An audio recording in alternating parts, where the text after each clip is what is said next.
Good evening, everyone. I am Jason Miles, your host, here for another episode of This is Revolution Podcast. If you're new to the channel, please like and subscribe. If you're enjoying what you see, make sure you hit the notification bell so you are alerted whenever we go live, as we're constantly adding new episodes and doing cross streams with other channels and adding new programming. As you noticed, I'm here on a Wednesday. We're switching it up again. Once again, I am gentrifying, or I would say retaking over White Guy Wednesday. We've had a ton of serious shows on the channel: suicide, homelessness, the history, the origins of the right wing. I decided I'd switch it up a bit and do a Pop Life episode. I totally was so excited that I forgot to play the Pop Life music, but I will play that outro when we're done here. Don't worry, if blackpilling discussions on the political climate is what you're looking for, that is coming up. Just tonight, let's have some fun. We get to talk to an actress from one of my favorite movies. So get those super chat questions ready, because I know there are a few people that are watching here that also love Better Off Dead. Maybe as much as me, but not more than me. Just remember that. You can love it as much as, just not more than. Also, before we start, for you audio listeners, Apple is offering a subscription service. So if you're enjoying the show and don't want to try to figure out Patreon or have another service that you pay for, you can have access to the champagne rooms by just subscribing to This is Revolution Podcast on Apple. Again, if you're following the show on Apple Podcasts, you can have access to all the champagne room shenanigans. But if you would like access to all the patron-only champagne rooms, past and present, be a part of the live virtual audience for the Pascal Robert-hosted Mau Mau Hour. And of course, join us for movie night. There's only one way to become a patron: for as little as $3 a month or $30 for the year. It can all be yours. Now, you've heard me say this on the show before, and if you're a patron, you've probably heard me quote some lines from this movie in the champagne room. But the 1985 romantic comedy Better Off Dead is one of my favorite films. I can relate so much with John Cusack's crestfallen protagonist, and I, like many that watched it, hope too that a cool, stylish, attractive, mechanically handy, professional stunt skiing baseball enthusiast would move in across the street, give me confidence, and we'd fall in love over a TV dinner. The woman I'm talking about has been in more movies than just that one, but it was that one that made such an impression on me as a young preteen. Through the 80s, she was, as she writes, I was an 80s teen babe, the hottie, the innocent, the vixen, the sweetheart, the crush, the seductress, the ingenue, the girl you fell in love with. Audiences rooted for me and booed me, adored me and hated me, wanted to be like me or just wanted me. Whether I played the good girl or the bad girl on screen, I always got the attention and I always got the guy. I was an 80s teen babe. That is from her book, Diane Franklin, The Excellent Adventures of the Last American French Exchange Babe of the 80s. Please welcome Diane Franklin. That was an amazing intro. I have to apologize. So usually, like I was saying before, usually I have a studio inside and I have a soundboard with effects and applause and everything. And while I'm having some computer issues and while I wait for the new one to come, I have to do everything. Poor me, I have to do everything out here on this terrace here in Baja, California. Well, you're amazing, and I'm just happy to be here. I'm very excited to have you. I was talking to a friend earlier today about this show because I've been so excited. And I said, I don't know how I'm going to tell this woman that she totally ruined relationships for me, because I have been waiting for a French foreign exchange student that knows how to fix my car, teach me how to do something like ski, and then, give me some. You can. You absolutely can. I know, for those of you who don't see me right now, like, if you're listening on Spotify, I have, like, my hair's blonder now because I just worked on another project But I still have dark curly hair, naturally. And you know, if you want to think of me as French, okay, I would be French. I don't want to blow it for you. Okay, so I'll call myself out even more. So I think I told you I watched that movie. Oh, I think I was 11 or 12 when I saw it on cable. My mom worked night, so I was like left home alone. And Sure. so I thought it was a horror movie. Oh, yes. Like I had no idea what it was. And so I watched it and I was like, this is the greatest thing I've ever seen in my life. Oh. And as people are saying in the chat, mispronounced tentacles. That is tentacles. yeah, that's still there's so many lines from that movie that we quote, but like I said, growing up watching that film, I watched it recently. I had a date a few months ago, and we were about the same age. We're not dead, and we both talked about how we loved that movie. So we agreed upon watching it. So you can't date anybody who does not like this movie. This movie is it's a test. Like if you like someone, you say like if you don't, run. Okay, go that way really fast. If something gets in your way, turn. Okay, like dude. Seriously. But I didn't. So I thought you were French, right? Because again, I'm like 11 or 12. I don't know anything. Sure. And somehow, I don't know if it was on cable or what, the television movie you did before Better Off Dead came on, where you're the seductress, you're like the Lolita type character with the same mom, the woman that plays the mom. Yes, with Kim Darby. Oh my gosh. And oh God, what is the husband's name that you stole? Well, Barry Bostwick. Barry Bostwick. Yeah, was in the movie. He played. It's probably on YouTube right now if you haven't seen it, and it's called Summer Girl. And I play an evil babysitter, like who takes over a family, drugs the mother, kidnaps the kids. Yeah, it's very different than Monique. You know what it's I saw in the forward. You know what's funny? So I'm reading the book, and in the forward, Savage Steve Holland talks about your role in that movie. And how it's kind of a precursor to The Hand That Rocks the Cradle. So if you guys are familiar with Rebecca De Mornay's character in Hand That Rocks the Cradle, she totally, was inspired by your portrayal in that movie. But in watching that movie, first of all, I was like, what do you mean she's not French? Oh, I'm sorry. I know. Isn't it crazy? And then, that's one of those moments where you realize that they're just playing pretend on the screen and it's not real life. Well, I'll tell you, it's very interesting because as an actress, like that is the best compliment that you actually thought I was French, because obviously the story comes first. And, when you're watching something, the focus of it should be that you believe everything that's happening in the story, that you don't see the actor. So it's interesting for me. Like I just look at the parts and I go, ooh, I can get into this, and I really, want to bring this character to life.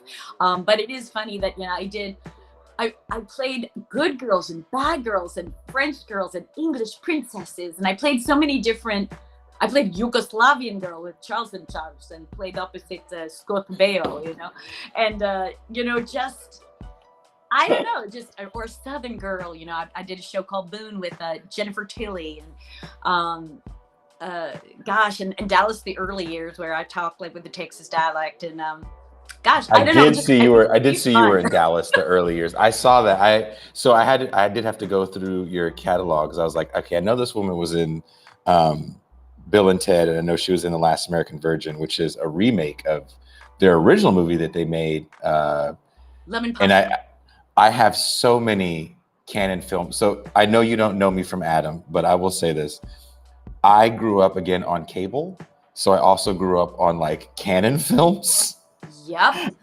And I've fallen down a horrible rabbit hole of Charles Bronson films. Yeah. All the ones he did with canon, which are all the same movie. And I also have a fascination for Andy Sidar's films, the guy that made all those like Hard Ticket to Hawaii, stuff that was like straight to cable. But again, when we're talking about this is the age when you're 12. I mean, you can't drive. You couldn't go to the movies at that age. You are certainly, I mean, even today, it's like, I always feel like, when you're in that age where you're right before you're a teenager, it's sort of like your friends are going, I dare you to watch this, or you're going to watch it. And like horror films are your sort of rite of passage to go to becoming more grown up. You know, the minute you see something scary or even sexual, suddenly you're feeling like, well, I'm not a child anymore. I'm a little bit more mature. You haven't gotten, maybe you're not dating yet or anything. So it's that beautiful moment in life where these films are so crucial. And I think that my feeling is that films at that age really influence people's lives, and we learn so much about life through films, you know? So we learn what to do and what not to do, you know, who to date, who not to yes. date, you know? Oh, definitely. Again, like I said, you've just ruined me, because every time I'm in a relationship, I'm like, what do you mean you can't fix a car? Right. I was so capable in that movie. Like, where are these people who are capable? What happened? Right? Let's stop with the nails and the Botox. Let's just fix that car. Let's just fix that car. Just, you know, yell at me about reading the manual. Like there's nothing like get me to do something. Come on. The fact, and the fact that you take the manual out, I'm like, oh Jesus. But before we get into that film, and the reason why this show, the funny thing is, I couldn't think of a title for the show, and so when I wrote, we have a calendar, and there's a person that makes all these thumbnails and stuff and sets the shows up. And he goes, so are we all set up for the week? I was like, yeah. He goes, and he's from the UK. He's like, so what's going on for Wednesday? It's like, the show should be in there. That's why it says Better Off Dead. But I do want to talk more about your career, and actually kind of, we had some interesting conversations briefly off air about your takes on Hollywood. But real quick, let's talk a little bit about the books you've written, because it's not just books about your life. You've also written some children's books too. Oh, that's funny. Okay, so I do have a book that I've written, but I haven't published it. That's very funny. I wrote a children's book, but it's actually the main reason I did that was because of the art. And I'm an artist actually also. And I went to Otis Parsons for a year, and I do oil paintings, and I have oil paintings, and I've done colored pencil and acrylic. So I started to do this art, and I just thought I'd do a children's book about it. And I think there's like one day I went to a convention that I did, and I brought my book with me, and there's one child in the world who I gave my book to. I said, here, you just have this for free. You take this book, which is hilarious. So somewhere in the world, there's my book. It's called Diggy, and that's very funny. I have a book. It's about a giant cat, and it's very sweet. But more so, I've been writing. I wrote my first autobiography. And by the way, when you read the title, The Excellent Adventures of a Last American French Exchange Babe of the 80s, I love that you smiled, because that is what the title's about. You can't say that title without cracking a smile, right?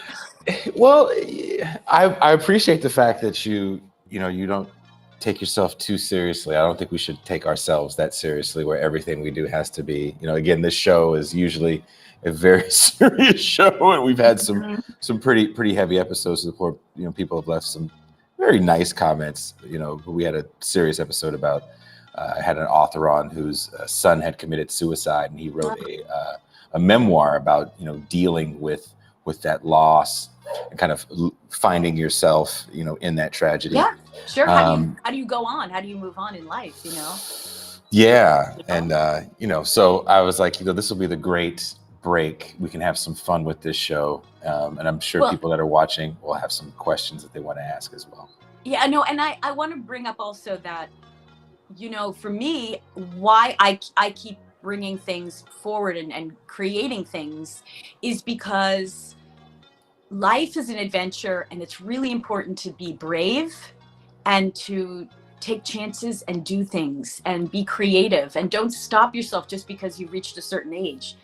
Just why do we let the world tell us when to stop having fun? Like, that's not okay. Like, one of the things you'll notice about my work, and even today, I always want to surprise my audience. I always want to bring a performance that they never would expect, and it'll be exciting and sort of gives them something fun to look forward to, even if it's really serious. I mean, even if it's really heavy, I want to surprise the audience. That's my personal goal with my performing. And that's like, no one's told me that. I think, sometimes actors, they're obviously trying to work, they're trying to make a living. But I think the most important thing is the creative process. And to me, like, I teach acting. I'm an actress. I've done it my whole life. I started when I was 10 years old, and I'm still not daunted. I love performing and working and creating. So I think I just, and I think when you talked about, like, heavy subject matter, this is why, exactly, like, just like Monique, you can do it. Go out and do it, Len, fix the car, do it. Don't stop it. Don't listen to these stupid people. If you keep doing this, I'm going to ask you to just leave a voicemail for me and just, Jason, good, Jason, get up. But let's talk a little bit about your upbringing, because you do come from, it sounds like, a modest upbringing in New York, and your parents are definitely not industry people. They're immigrants. Yep. And they were not a showbiz family. And it sounds like, from what I read, you were the one that really pushed the acting, and your parents, if anything, were kind of like, if you don't really want to do it, you don't have to do it. Just tell us when to say, when you want to say when, because you start off modeling at a very young age, like you said, like 10 years old. Well, my dream, I started wanting to be an actress when I was 4. And the reason why I say is because my mode of entertainment was television. I was that kid put in front of the TV. I had no siblings that I was growing up with at the time. It's like an 18-year difference between you and your sister, right? Yeah. My half sister was much older. She was married. So to me, like, she just got married. I was raised by the television, essentially. And my parents, my mom, my dad would go to work. So I would live through the things I saw on television. I remember there was some kind of special that Marlo Thomas did. And I remember, I think it was called Free to Be You and Me. And I wrote down every single line. I don't know if people did this, but there was no recording then. So you had to listen and write it down. And I wrote down every line so I could act it out of that TV show. Like, I don't know how I did it. Maybe it was recording it on a cassette tape or something so I could listen back to it. But that was the kind of things we did back in the 80s, where if we loved something, we listened to it over and over again. We recorded it because we couldn't watch it on, like, a VHS. And I really loved Marlo Thomas's energy and her on the show That Girl. And she played an actress. So what happened was I fell into modeling because I really wanted to do acting. But my parents, again, you're right, they were very confused. What does this child want to do? We don't know what this is, but as long as she's okay, we'll go and try it. But, it was really funny. Like, my parents were also older, so they were almost like grandparents. So they were they lived their life. And I think that they were in a place where, with me, they were very happy to have me. I think that is an important part of being given an opportunity in a career.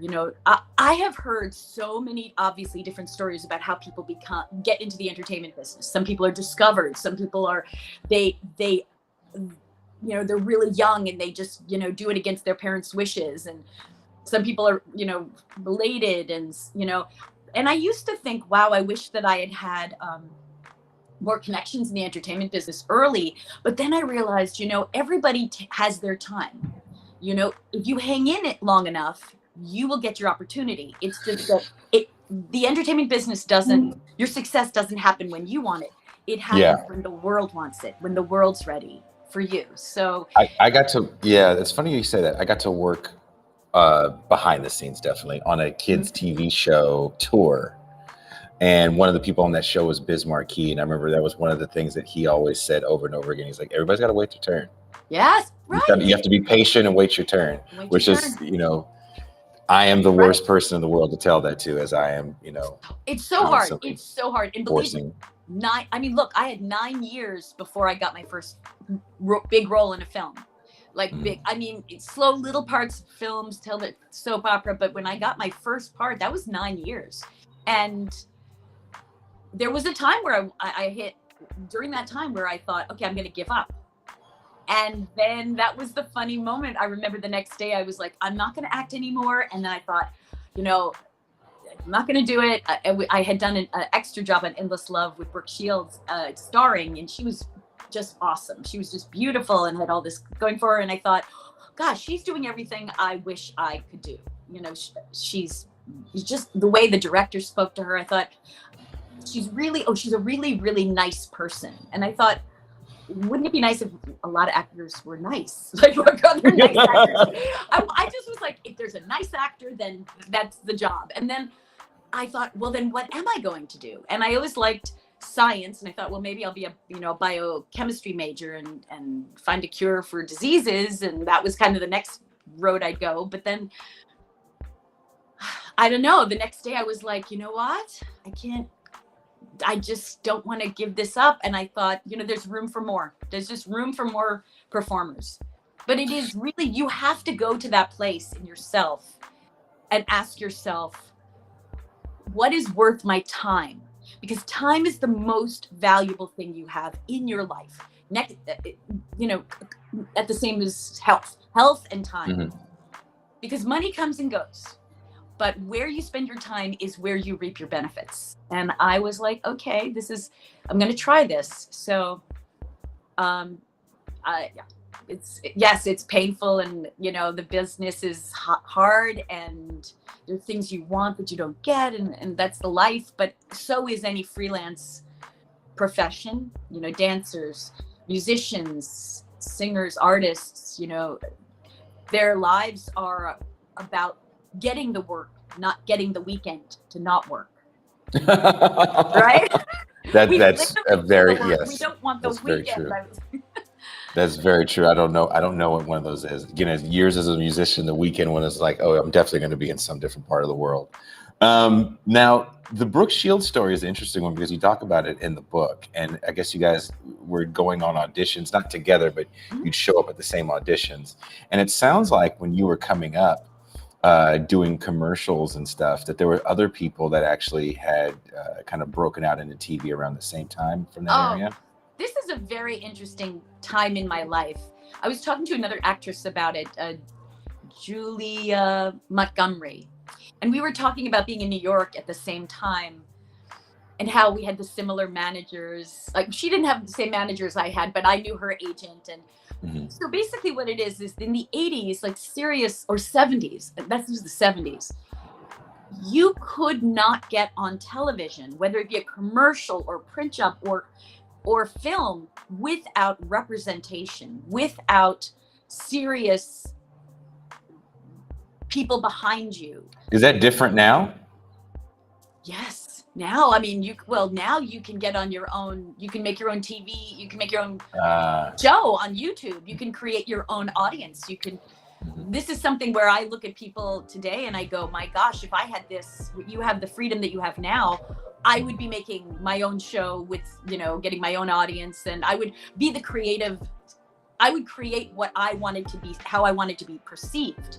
But back then, you didn't have the opportunity to say, well, I want to do this and I'd like to do that part. That wasn't even a given. You got a script, you read it, there was a role that was up for, you'd be part of. You could choose to do it or not, but if you chose not to do it, your representation may not be keeping you for that. Like, they may not hold on to you. Somebody else would do it. It was much more competitive. There were less people in the game, say, and the other actors you saw over and over again. As an example, my management company, I worked, I would see, and who was also with my manager was Elizabeth Shue, who leaving Las Vegas, and she's great, and Lori Loughlin.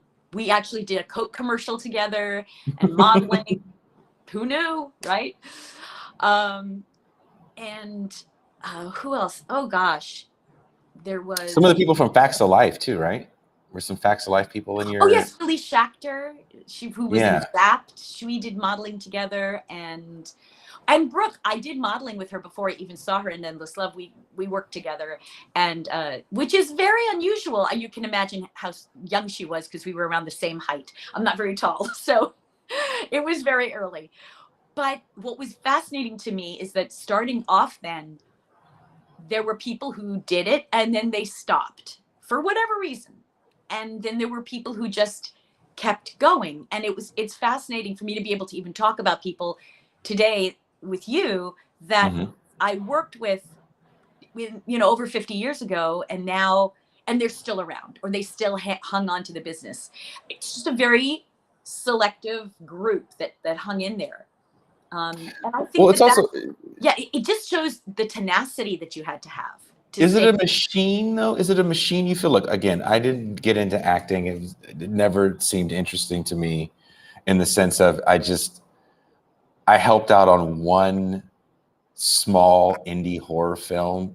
And I was like, this doesn't make, like, recording is way more fun. Recording music is way more fun. And as tedious as that is, I don't want to stand there all day long so you guys can get light and, miss a mark. And then the whole thing is like, F that. That doesn't sound like fun at all. Yeah, no, F that. Oh, sure.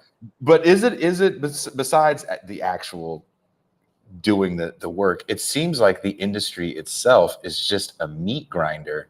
And if you can withstand the industry for that long, because there's not too many people that keep doing it forever. Again, working on that kids show, there was a lot of actors and their kids that wanted to see the show, so I did get to meet a fair share of you people, and yes. it is interesting that people are just like, I'm done with this. It's too much. Like, I met Lou Diamond Phillips, and nobody called him Lou Diamond Phillips. Everyone called him Richie Valens, and that movie had been 40 years old at that point almost. Oh, and I thought that was, the guy was in Young Guns. Remember? No one remembers him from Young Guns. No, he's just always that's the other thing too. Like, just because that's another thing. Like, today, just because you could be the biggest name, but a 5-year-old or 10-year-old, a 10-year-old or 12-year-old is not going to know who you are. They're just not going to know who you are. So, if you're remembered, consider yourself lucky. But you still also, I mean, there's I would have to say there's no. Why should they remember you? Like, you have to be important in their life. You have to make sense in their life. That's why every generation has their generation. What makes you it will make you not it. And you have to live with that. You have to deal with that. What I did for me was, when I was really hot in the 80s, working. And then boom, the 90s hit, and it was like, okay, wait, you can't be it because you were an 80s girl. That's when I went and had family. That's when I. Wait a minute, time out. Rewind that for a second. Because you're not. So you're telling me. Mm. Can you hear me? Yeah. Okay, so you're telling me,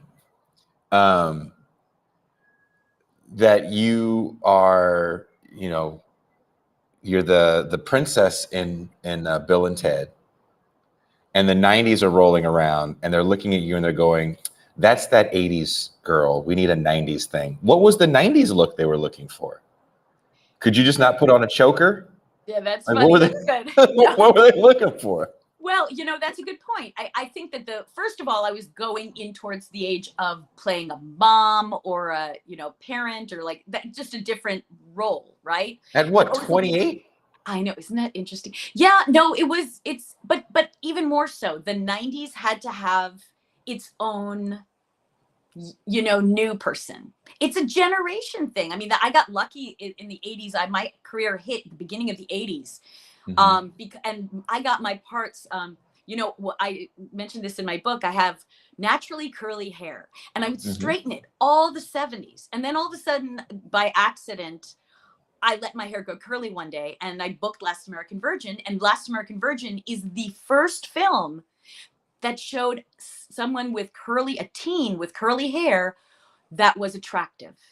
That was the dream girl. This was not a thing. It was all like, the attractive girl was the beach girl with blonde hair, or the Marsha Brady, or the, Farrah Fawcett. It was not a curly haired girl, dark curly hair. Yeah. So like that, in truth, like that gave me my break, which is awesome. Like, that was a great break. Then I got lead after lead after I did that. People wanted to see me. It's a whole look and a whole style. I mean, when you're talking about the entertainment business, it's not against the actor. It's about transition and time and growth and now, but here's the amazing thing. So having done that in the 80s, now coming full circle and working on projects again now, I would never have expected that. but it kind of does make sense because like like the other person said to you, everybody's got their time, and you hang in long enough, people will remember seeing you, and they want to bring you back. So I don't know. It is, you can't take things personally as an actor, and you need to be ready. Like, one of the things I'm really trying to even help other actresses with, for me emotionally, like I connect with other actors and I say, listen, don't give up on what you want. It's not, someone else is not going to make it happen. You need to make it happen. And we can today, which we couldn't in the 80s or 70s. You can make your career, you can make videos and send things out and, show your other talents. I mean, I just made a music video recently, like to promote my book. Nobody asked me to do it, but I thought, you know what? I need that token song. I need to do this. I need that bucket list song where I wrote a song and I created, and I'm and have young generation come and participate and have them show their dance talents. And it's not like, I think it's poorly in a way produced because I put it together, but I do think that it was an example of making things happen and being creative, and again, don't stop it. I don't plan to stop it. I mean, this show is kind of, a response to me not liking what I was seeing in media, and I was able to do it myself. There's a platform, right? There's an opportunity. Mm-hmm. The entryway to doing these things is a lot easier than it was before. I do find it interesting that you said that there was, kind of gatekeepers. When you start, you have to get in with a talent agency, and there still is Go today, ahead. but it's different. And it's very, today, the gatekeepers are looking not just for the actors, they're looking for people in sports, they're looking for TikTok people, they're looking for comedians, there's a wider range of who they will take as performers. Mm-hmm. And the art of acting has changed, because in my time you would study, or in my time, acting in itself was a beautiful, amazing thing to be and to see. And the creativeness about it was amazing. Like, again, I remember seeing Sophie's Choice and seeing, Meryl Streep do that dialect. And like you, with me knowing I was not French, I looked at her and thought, she is Polish. And when I found out she wasn't, that just blew my mind. That blew my mind. And so that magic is now not something that people are focusing on. They go, oh, well, that's a dialect. And but can this person do an explosive, stunt themselves in this actor? So things have changed. The expectation of the audience has changed. For the better or the worse, or just changed? I think that's a very good question. I think for the better, meaning that everyone can show their talent at any time. I think that's the better. For the worse, I think that anything is considered a talent and anything is considered excellent. No, I don't agree with that, because excellence takes perseverance, work. It takes a standard. And I think that sometimes the standard is missing. You know what I mean? I don't know. Oh, I do. We know what excellent is. It's different, No, we talk about that kind of a lot on this show, especially when we talk about music. Usually, these conversations come up about what's missing. I do want to I do have these questions prepared. Savage Steve Holland, director and writer of Better Off Dead, said he was so desperate for casting the female lead that he felt his movie hung in the balance of who it would be. That may sound strange to people now, being that the movie was starring a relatively unknown John Cusack, who's now this big A-lister. Right. But you make that movie work. Actually, I would say you and your co-star is Amanda Weiss, correct? Yeah, Amanda Weiss. Yes. Amanda Weiss. You guys make that work.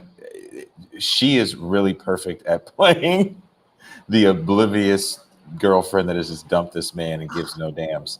Holland says you walked in and instantly he heard angels sing. Can you tell us a little bit about that casting session when you went in for that audition for that role? Because again, he also mentions that you were coming off of that TV movie that you did with the movie Neighbor Mom, and he was Right, like, Summer I Girl. like this woman, but I don't know if this I woman can can trust be. her. Yeah, I yeah. don't know if I can trust her. Yeah, when I went to audition for Better Off Dead, Savage Steve Holland, he thought that I was going to play Beth. He wanted me to read for Beth. I didn't see it at all, which was so funny. Like, I was like, why would you think of me for Beth? Because I just don't connect with that personality. And I didn't see what he was thinking because it was my reputation, like in the work that I did before. And the other part was funny, was his name is Savage, and he is the cutest, like blonde-haired, angelic looking guy you've ever seen. And so I was expecting this guy who is like a savage, maybe a wrestler, I don't know, something different. Not a volleyball player. Yeah, like not a volleyball player, but like somebody like that savage, and so I think we were both surprised. I'll say one of the most exciting things about being an actress is when you go into a room to play a part. And this doesn't happen all the time because there's parts you want, but then there's the vision of the director. And in this case, Better Off Dead, the script was so beautiful, so funny. I mean, literally up until that point, I had been reading script after script, and this was the first script that didn't have gratuitous nudity, bad language, violence. It was just funny. And we were all kind of shocked, like, how are they going to sell this? Because this is just literally hilarious. How is this going to be made?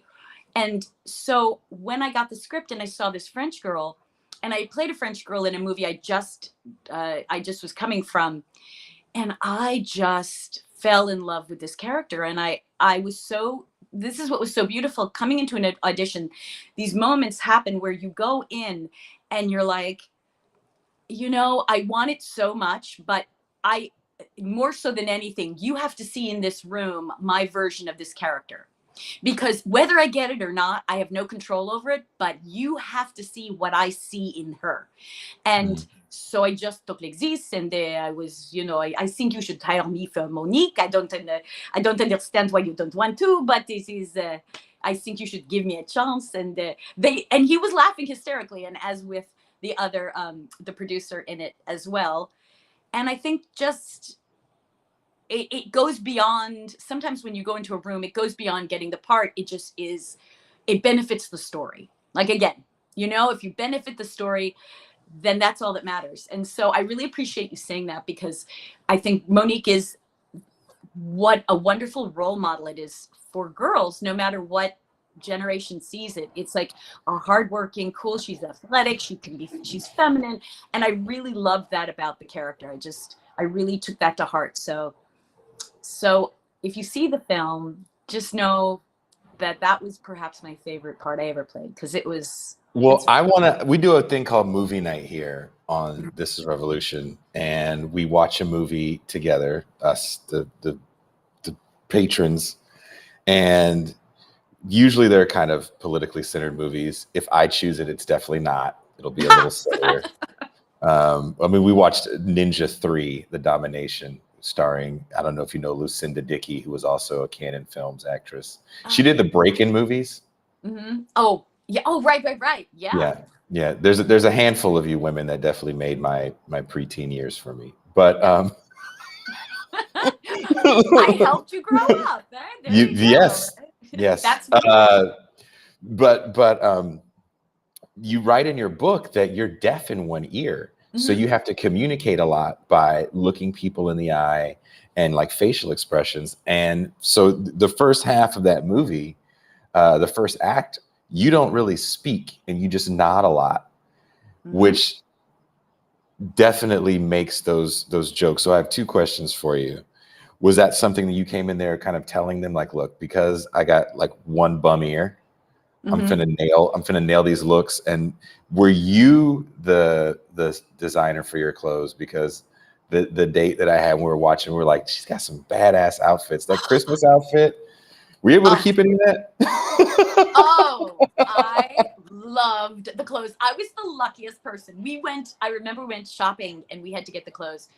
Let me tell you, they kept, because they had to make it look, everything had to look a little stylish. And at the beginning, at first, I wanted to keep the clothes. I got to keep the coat.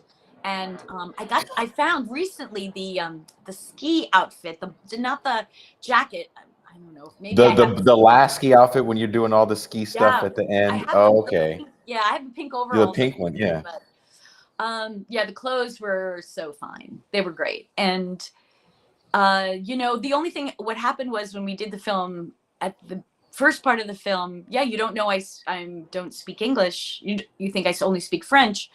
What I did was I added the real French because it was not in the script. And I thought, no, if somebody comes from another country, they're going to speak their native language. If they're upset, they're going to speak their native language at some point. So I added the real French. So, I just put myself in her head and thought, okay, what would she do? And Savage was really open about it.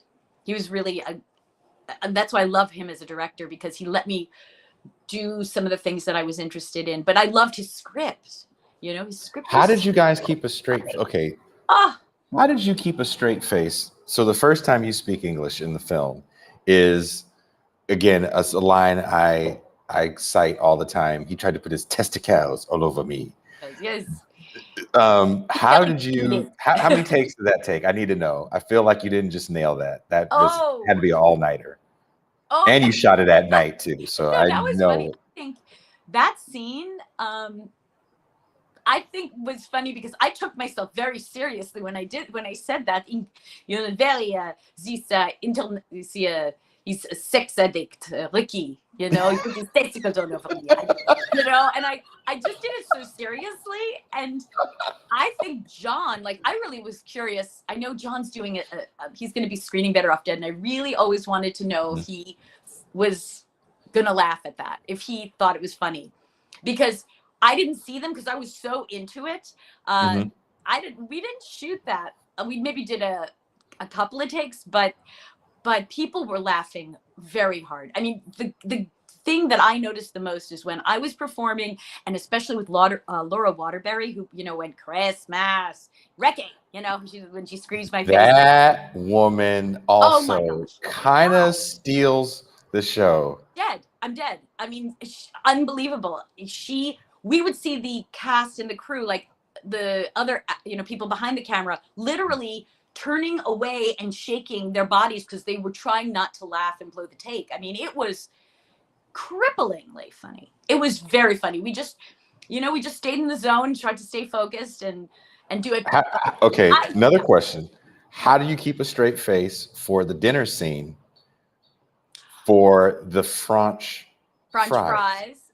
Like, I know everyone reads the script and you know how it's going to come out, but when you see the way she delivered those lines, like, again, whoever did casting, for me, that movie is kind of the perfect casting for a moment in your life where all these things are the biggest deal ever, right?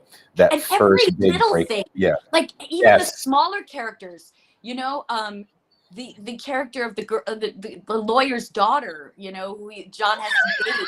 I mean, with the giant thing, and like she is so no BS.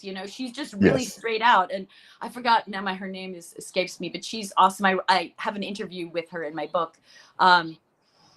It's just amazing. I mean, that's one of the reasons why I wrote my book, because every moment, and I write a chapter on everybody, because I know when you watch this movie, this is a movie you can watch over and over again. And so everybody is so special and endearing and funny. I mean, the teacher scene where he's teaching, Vincent Schiavelli plays the teacher, and the classes, and he says for people to pull out their homework, and everyone pulls out like computers, and that wasn't a thing back then. People didn't have computers in the classroom, so that might not be funny to people now, but then it was the piece of paper with the gum in it. That was your homework. That's how I felt in high school, especially where I went to high school in Albany, California. I felt like everybody was 9 steps ahead with their computers and and huge manila file folders, and they loved all the homework. And when the teacher assigns like 30 pages to memorize the next day, everybody was excited about it. Yeah, Like right. it's Did you feel it? that for me, because I went to a high school where like athletics wasn't that serious. I felt like those moments of that movie for me really captured what it was like to be the dude that always felt like he was a little bit outside and didn't really fit in, and definitely got dumped by the girlfriend, who really, it's not really established if she's, quote, the hot girl at school, because she's kind of not, which I think is also real funny about the film. Yes. By the way, Amanda Wiss, by the way, she is awesome. She is such a nice girl. We see each other. And by the way, I still see people from Better Off Dead, which shows you what a... Can you tell Amanda that you had a good time on This Is Revolution, and she should come on as well? Will. I will tell her it is most excellent. Right. Because Amanda was also in one of my favorite movies as well, of course, Nightmare on Elm Street. She's Tina in Nightmare on Elm Street. Yeah, no, she's awesome. And it's funny with that film too, because we weren't playing the typical characters. But it was its own, like Amanda was her own person. She was adorable. Her voice is so cute, and it's like there's no, I don't know if you could say there's bad guys, but it's more like everything is sweeter. I mean, even Ricky he's a bad guy, but but Ricky is a bad guy, but he's goofy. He's not dangerous. He's just kind of creepy. And then he's the perfect big bad for a movie that's not. If it comes out around the same time as Revenge of the Nerds, right? Yeah. And it's so antithetical to a lot of the 80s movies that are coming out, the John Hughes movies even that are coming out at that time, because I think it takes itself seriously to a point, but it's so satirical. Yes. Whereas the John Hughes stuff, I rewatched recently, Another Date. I rewatched. Oh, you get around. Well, hey. They have to pass these tests, these 80s tests. They do. And we watched The Breakfast Club, and I hadn't seen The Breakfast Club in like a gajillion years. Yeah. And I was like, and people are probably gonna get mad at me for this. It didn't hold up. Oh my gosh, I have to share something with you that's really interesting. I showed The Breakfast Club recently to someone, and they didn't get it. And I was like, what? Like, that was the movie. So maybe it's because, I mean, John Hughes films were taken seriously, and they really helped 80s, the generation of the 80s grow up. Better Off Dead never took itself seriously, but you always laughed, and you always understood the point, and you always felt good after you watched it. It's definitely a feel-good film. I mean, it could go the way of Karate Kid if it really wanted to, and I don't know if anybody's trying to get Savage Steve Holland to expand the script. I don't know if you followed what happened with Karate Kid, where they came back with Cobra Kai and literally, has everybody back. I think Elizabeth Shue even came back for a couple of episodes for that, which I thought was kind of, only a fan can make that film, right? Like, hey, what does the world look like from Johnny's perspective? So, could you do that with Better Off Dead? I don't know. There's some things that are percolating. I know that we went back to, we did a reunion recently in Georgia, and the producer, Andrew Meyer, he just was able to get all of us together. In fact, we had the Camaro there. The actual Camaro was at this gathering. Your movie also makes me want to, was it 69 Camaro? 69 Camaro. Yeah. I think it is. Yeah. And I'm hoping, he said that he wanted perhaps maybe do a tour of Better Off Dead. Maybe there's a musical. I don't know. We're going to see. I know that a lot of things like this are happening. And of course, I've been always saying, wouldn't it be, I even ran into John and I said, we should imagine if we did Better Off Dead grown up. I mean, there's not a lot of time, but imagine, I mean, the fans would go crazy if John and I were in like a ski town, and we had our kids and they were now the new Lane, the new Monique's. I'm giving skiing lessons, and I don't know. There's just it worked. It worked for Cobra Kai. I haven't watched all of the seasons of Cobra Kai. I was surprised that it did as much as it did. But the business. If this works, let's just keep squeeze it out till there's just nothing left. But I did think about. I thought about it a lot when I was watching Breakfast Club, because I'm watching it, and it does take itself like extremely seriously, right? Mm-hmm. And you're kind of sitting there going, I don't know if I really give a damn about these kids. Yeah, some years later, it didn't hit me the same way I think it did when I was younger, because those movies were supposed to be super important movies, and I feel like I can always go back and watch Better Off Dead, and however I felt when I watched it when I was like 12 years old, I still get that same feeling. Especially it's like Sade for me. It's kind of go-to breakup movie. Sade. That's so funny. It's that. Yes. That's what it is for me. It's like let me go feel sad for a minute, because there's nothing like the scene in his car where all the sad songs come on the radio. Doesn't that always happen? Yeah. Like, doesn't that always happen? Always happen. That, and here's the thing, that is Savage. He is brilliant. And I mean, and if you see in my book, what happened was when I told people that I was going to write this book, and this book is called The Excellent Comedy of the Last American French Exchange Babe of the 80s. So you have to look up Diane Franklin book, Better Off Dead tribute. It's a long thing. But anyway, Savage, when I told him I was writing this, he said to me, I said, do you want to write like a paragraph or something? I would love it if you could just contribute. And he sent me like 30 pages. He sent me all this stuff. And I was like, oh my God. He goes, Diane, are you kidding me? Like, I love that film. That was my first film. It meant so much to me that you were in it. And I'm so proud of it. And so this book is just like the most beautiful thing, because it's all like the special features and all the special things that even I didn't know. So, but I guarantee you get this book, you will laugh out loud. There is no way you will not laugh out loud. He is a genius. He's so funny. And it was just. Well, he did.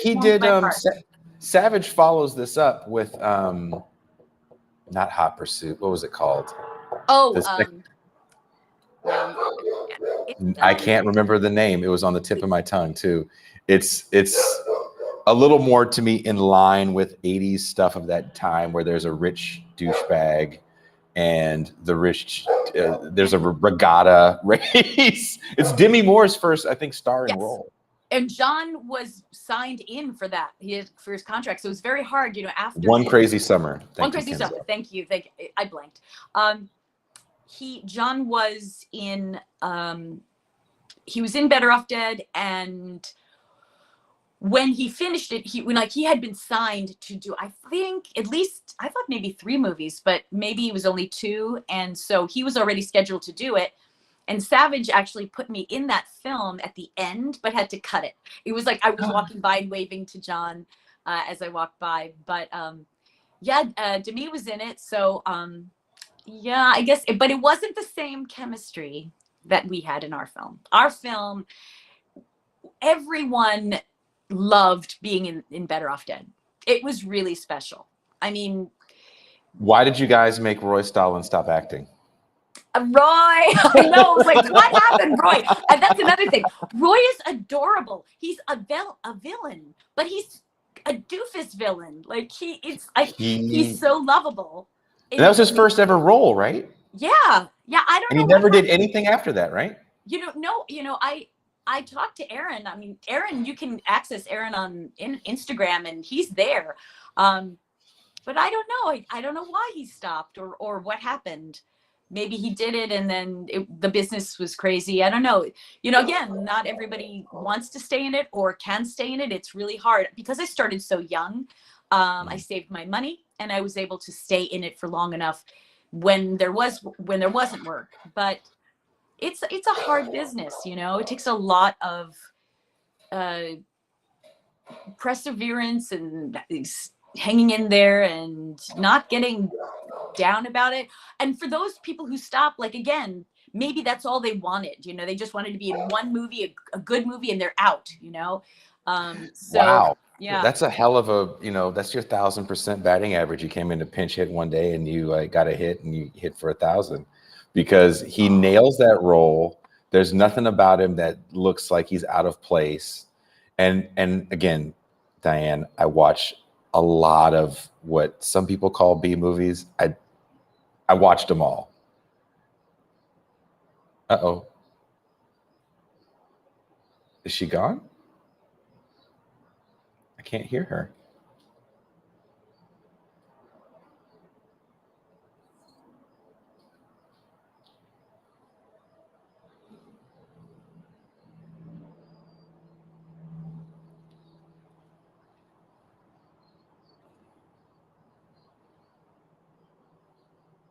They're messing with the internet outside. I'm really terrified.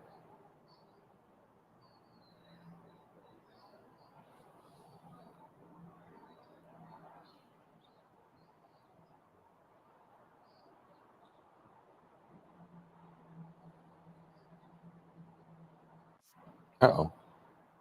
Are you there? Yes. Oh my goodness. Can you Okay, see that me? was yes, something happened at your house? Yes, I got a ring. I got a call. Okay, so I got scared because I live in Mexico and sometimes I'll be having like Mexico problems. And right now I'm literally looking at the internet man and he's crawling up the pole where the internet. So I thought I got glad shut I'm off. here. And so I was about to just end it because I was like, oh, they done shut me off again. So I was terrified and I'm glad that it was just you and not the forces that be, because I want to yell out, please don't cut my shit off. But he's climbing up this ladder. I wish I could show you guys what's going on. That's so funny. Now I don't see you for a minute. I don't know why I don't see you. I'm trying to look. Oh, I'm small on the screen. Look for the small black man on the corner of the screen. Well, you're awesome, but let me see. I'm going to try to. Okay, I'm going to push some buttons and see what happens. I'll change. There we are. Back it. I got it. Okay, good. All right, good. We're back. I'm just really hoping that man don't shut this. So if I disappear, you guys. Okay. So. I'm streaming. Just please don't shut me off. I think he's fixing my. So are people making comments to you? Because I don't see anybody. So I would love to. You don't see people are sending all kinds of comments. I'll put some. I wish I saw them. Hey everybody, listen. I wish I saw the comments. I don't see them. I've never seen Better Off Dead. Probably too busy watching Porky's 3 on Cinemax late night. I worked with the guy who's in Porky's. The dude that puts Roger Wilson. Roger Wilson. Is that the guy that puts his? Yeah, he puts his hog. The guy that puts his hog through the peephole. Yeah, that's right. That's right. And that was the guy in Last American Virgin. No. No.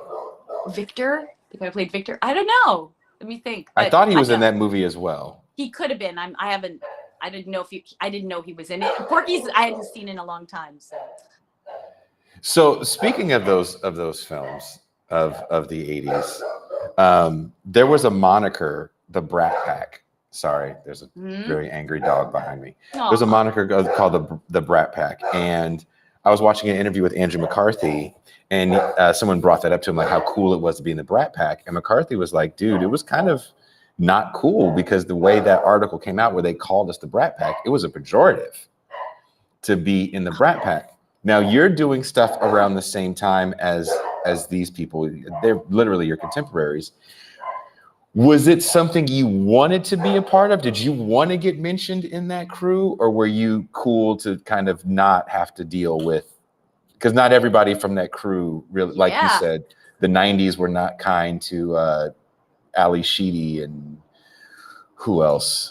Molly Ringwald, or no? I don't know. Molly Ringwald had a rough time in the night. Like, well, that's you can't be 16 forever. Yeah. What makes you it will make you not it, and people would go. I mean, it makes sense. People would go after them just because they want to say you're not it. We need a new it. Which okay, whatever. That's life. But Brat Pack. That's interesting.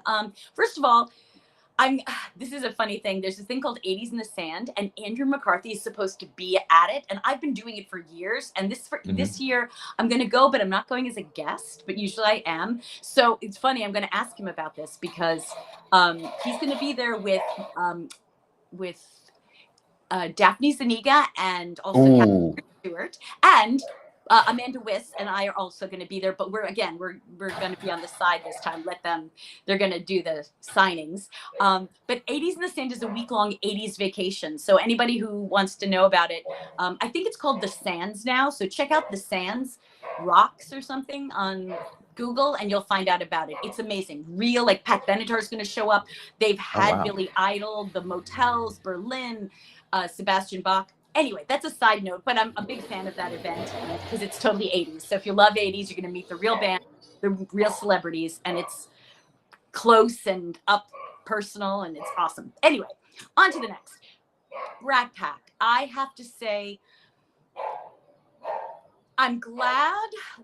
I would have loved to work with those actors, not meet, but work with them. Mm-hmm. That would have been awesome. And I really tried very hard to sort of, I auditioned for the things that they did. Did you audition for Less Than Zero? No. See, here's the thing. I didn't do they didn't audition me for Less Than Zero or the Brat Pack, but I went for like 16 Candles, Karate Kid, Flashdance. You went for Flashdance? Yeah, and I got a call back. Wow. Could you imagine? You got a call back for Flashdance? Flashdance. I know. Let's get in our Wayback Machines. I know. Are you taller than what's her name? Are you guys about the same height? That's probably why. I was small, so I'm like 5'2". She's like nice and tall and beautiful. What is her name again? She was great in Frankenstein. Jennifer Beals. She's great. Beals, right?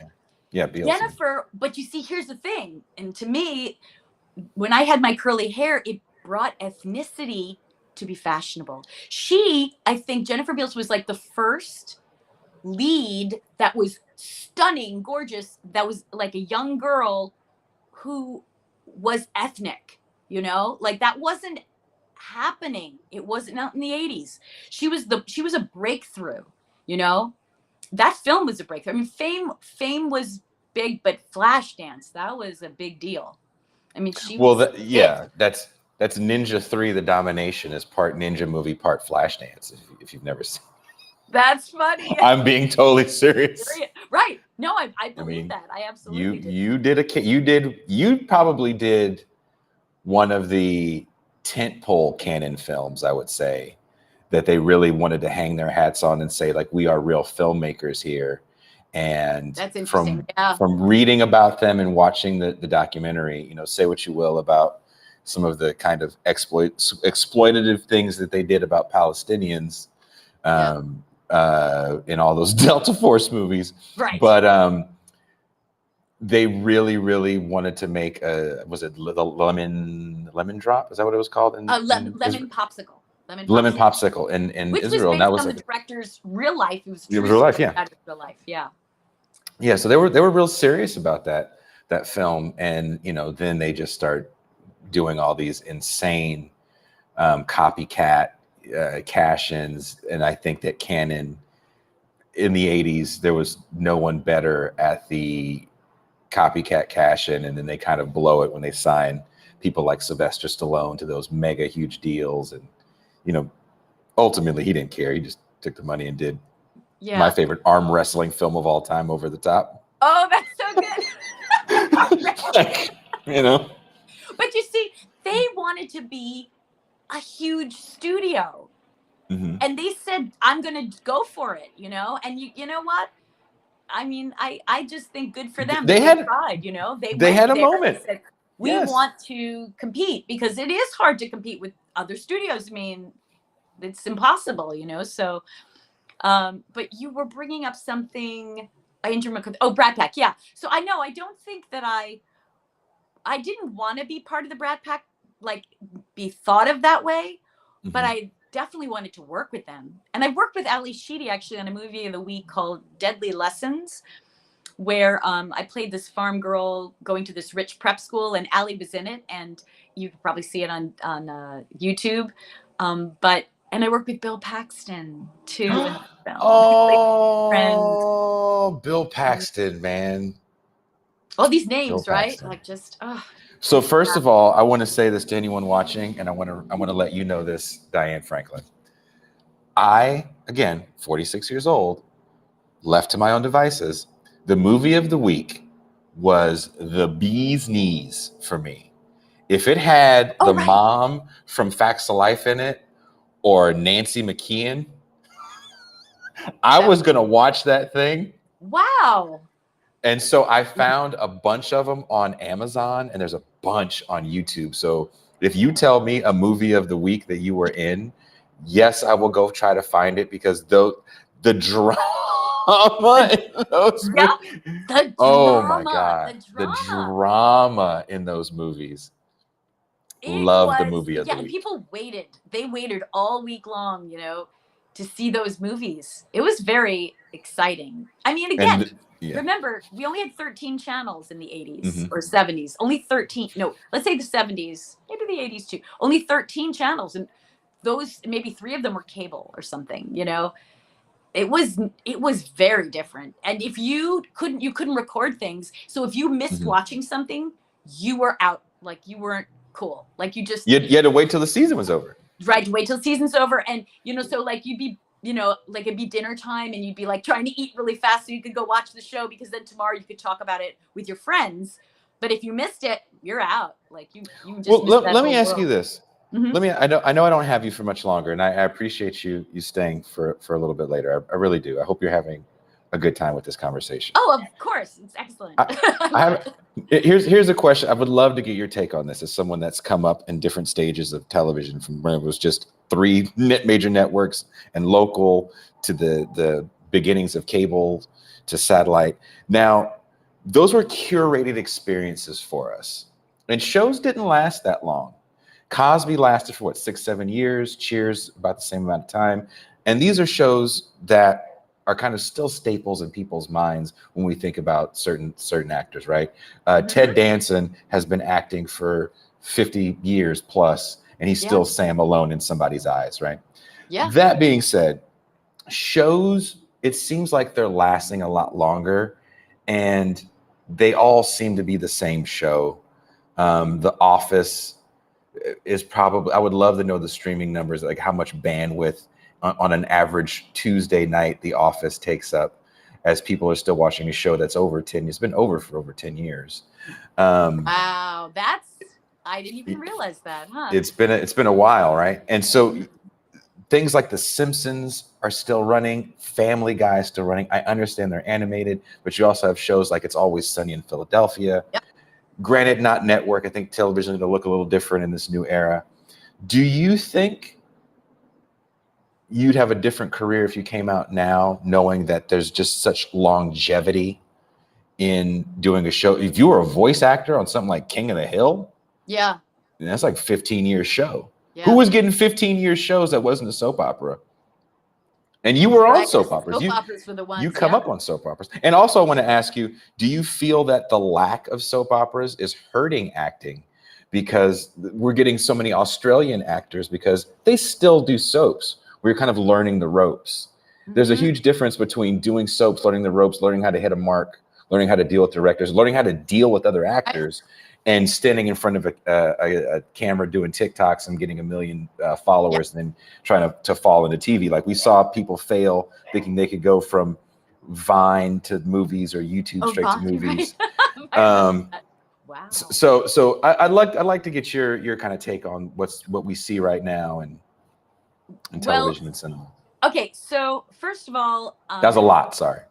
Yeah, no, okay, I'm going to try to remember everything. I want to go back to the okay. So the soap opera thing. Soap operas are very good training for actors. They really are. You don't get more than 2 takes. You have to memorize your dialogue very quickly, and it's very good technical training. Hit your mark, lighting, and everything like that. Yes, absolutely. Okay, so other actors coming to America to do things is more of a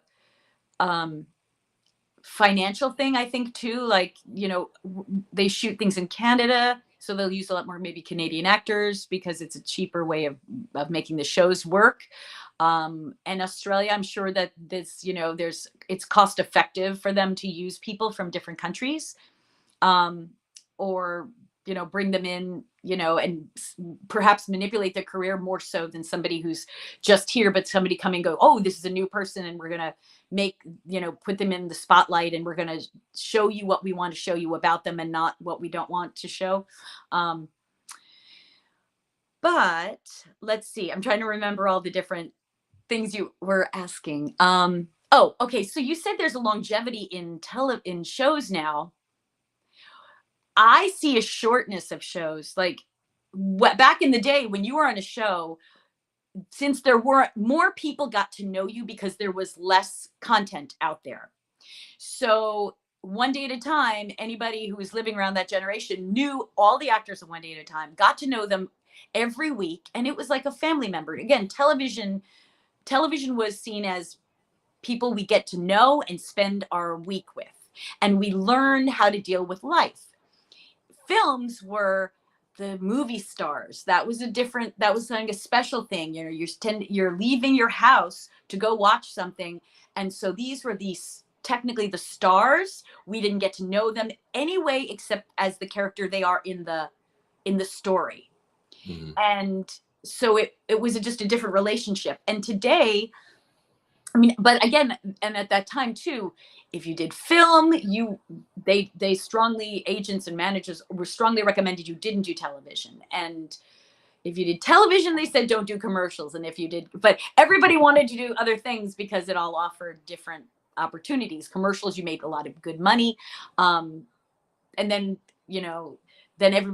actors always want to do theater because then they could really get into these juicy parts. So, anyway, I'm probably not making much sense, but there are so many different realms of the entertainment business. But when you're talking about today, so first of all, entertainment has gotten a shorter attention span.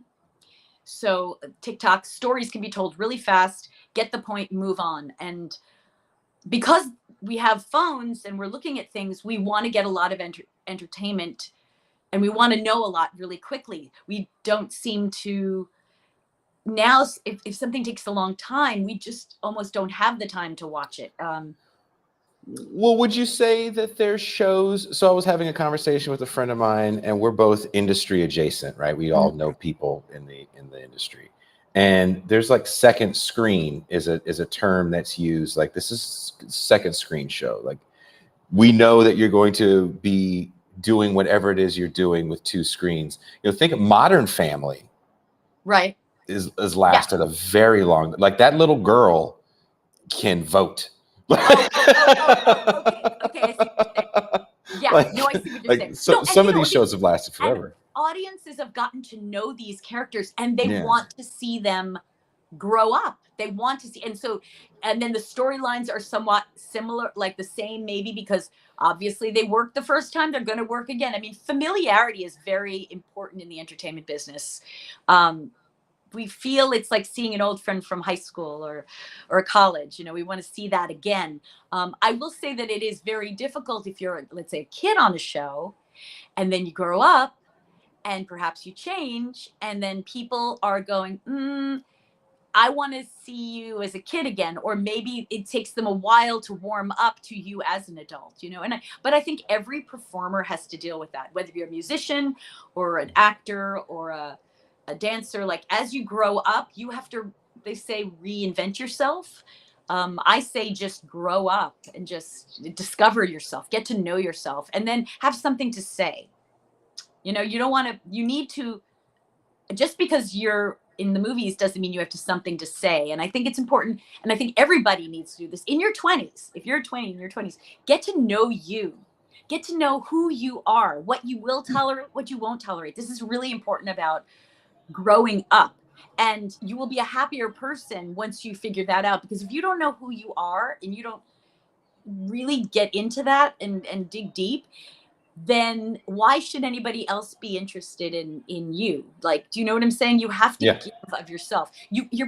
Today also, you're not just playing characters. Sometimes you are a persona, I guess, of some sort. So you need to, all I can say is it's part of growing up. We gotta get to know yourself, and life will be a lot easier, better. Law and Order is another thing that comes to mind. Like, that show was on what season? 147. That's been on forever. That show has been on for so long. The people that were in the new Law and Order like 10, 15 years ago have retired from acting. Like it's been on.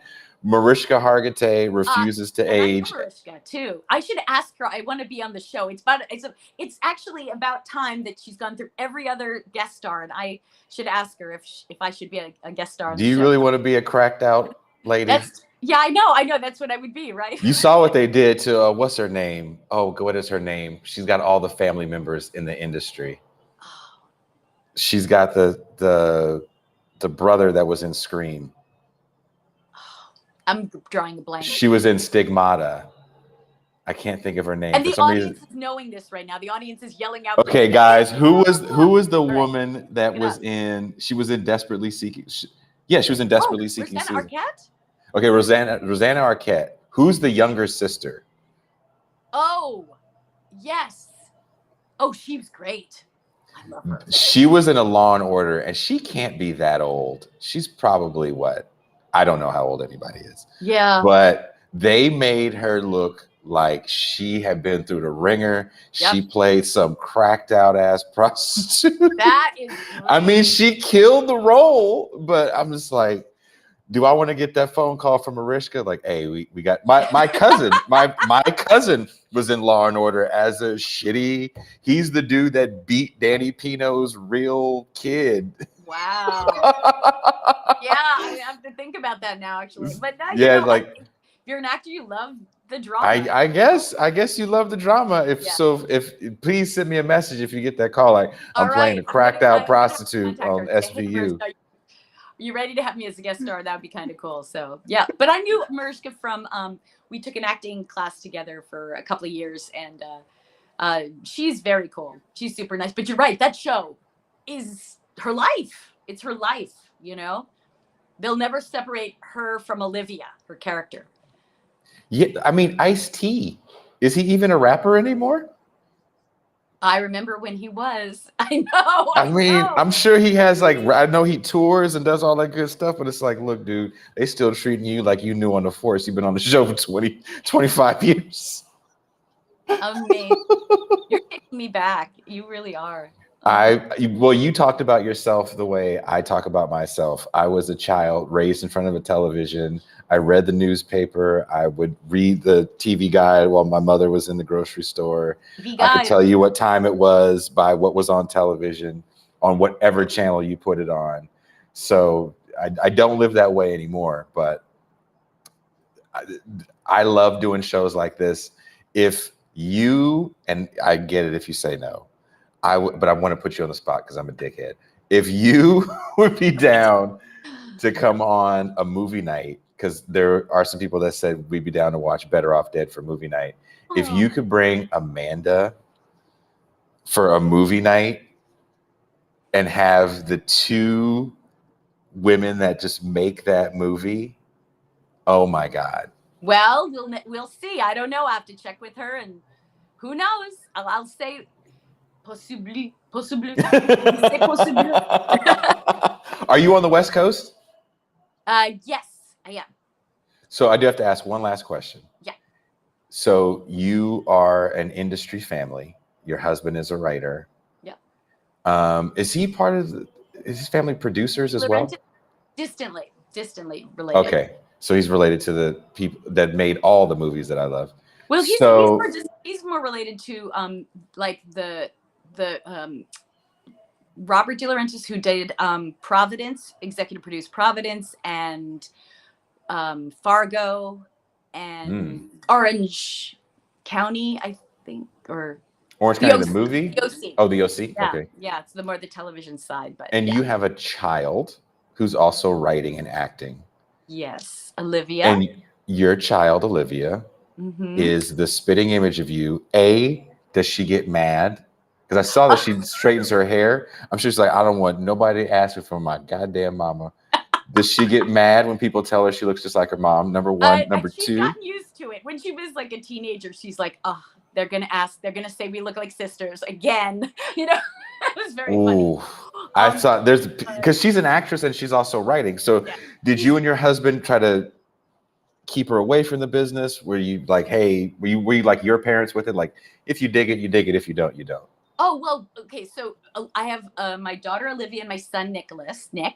Um, and so the first thing was when they were younger, like, if your parent is an actor, the kids are going to at some point in their life, and I don't, even if they're 30, are going to turn to you and say, why didn't you try to get me into acting? Okay. So like knowing that, Mhm. when the kids were little, Olivia, she had a photographic memory. So I said to her, and we were very creative, and I always like played imaginary games with her, and like we just were creative family. And I said to her, "Do you want to try acting?" And she's like, "Yeah, sure, I will try it." And it came so easily to her because she has this great memory, and she was very relaxed with it and fun, and she loved it, but she also loved comedy. So we did comedy and stuff, and then my son, he has bright red, beautiful red curly hair, and so he fell into it because like they'd be like, oh, bring her, and now bring the little brother too. So they both got into the business. But then I was like, well, that was my life. I just want to give you the opportunity, if you like it or not. This is a chance to learn about it. And Olivia, she loved writing and creating and acting in her own movies. So she was growing up at a time when you just started getting those laptops at home.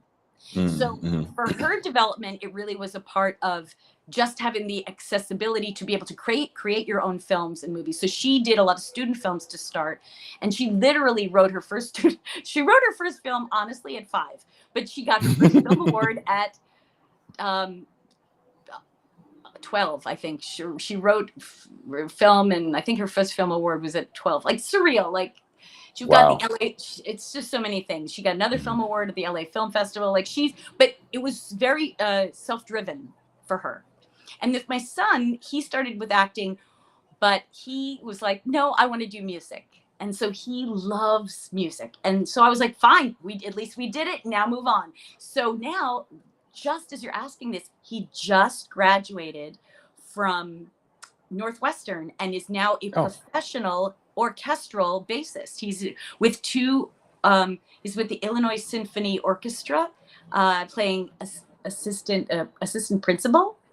And he just came from literally Switzerland the other day, playing at the Lucerne Festival, the Lucerne Orchestra Festival. So anyway, just saying that, very creative, but also everybody does their own thing, mhm. which is great. Like that's the whole point. The point is that everyone's happy doing what they love. So check out Olivia De Laurentiis on TikTok. I'm doing a little promo.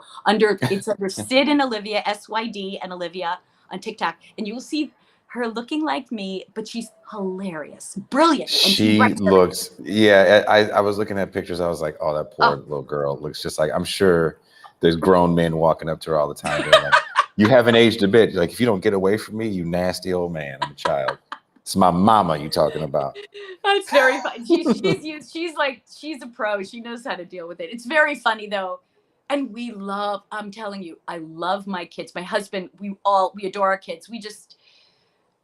That's a whole other podcast. I Yeah. mean, we just saw Olivia recently. We've been talking to our son.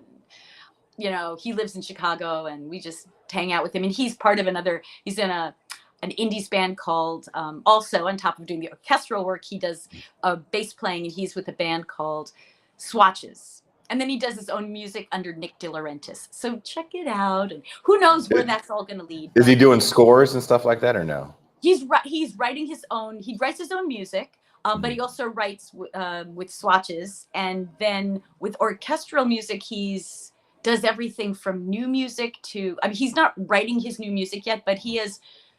I see him as a composer. I mean, even a classical composer. Just an Yeah. amazing gift for music, wide range. I don't know. Check his stuff out. It's The poetic. proud mom. The Yeah, proud I can't. mom. Now you're on a whole different Don't level. you don't, hey, if you are, I'm a parent. Don't hide it. I Oh, love it. yeah, you gotta I love it. just, you know, if you have a child, value it, because not everybody gets that opportunity. And your child just wants you to love them. And when you love them, they will grow.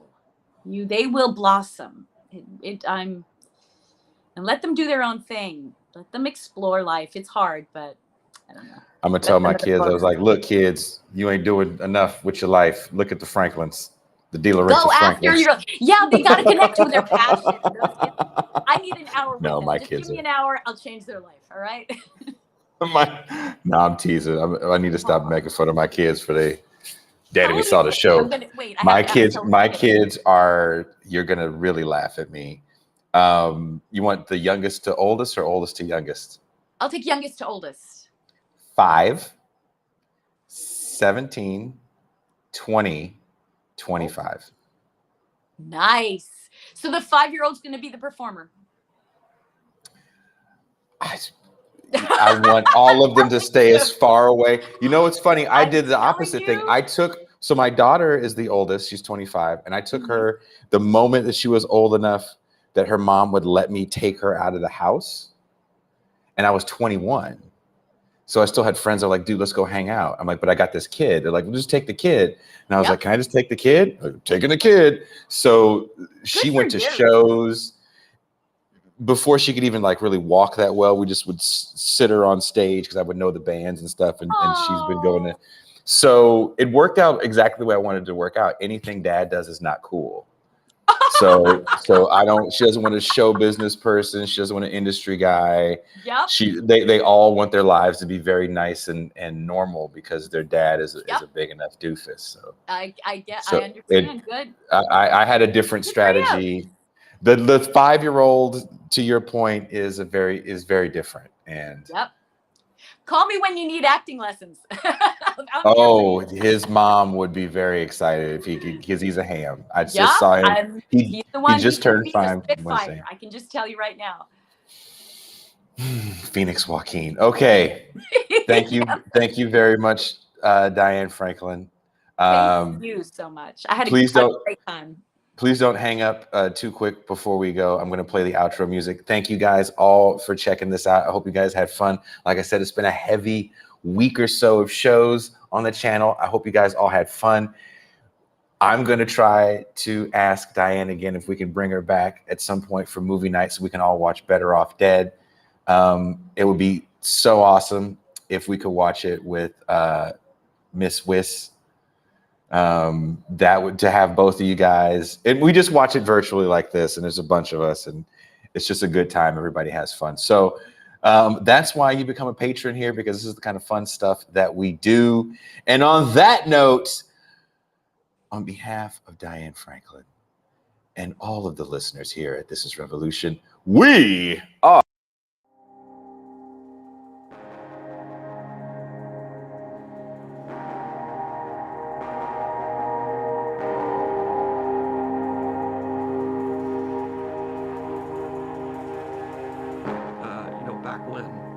Russia was the Union of Soviet Socialist Republics. And they'd say, oh, but aren't you so glad that you're in America? I said, well, I know a lot of Russian filmmakers. They have a lot more freedom than I have. All they have to do is be careful about criticizing the government.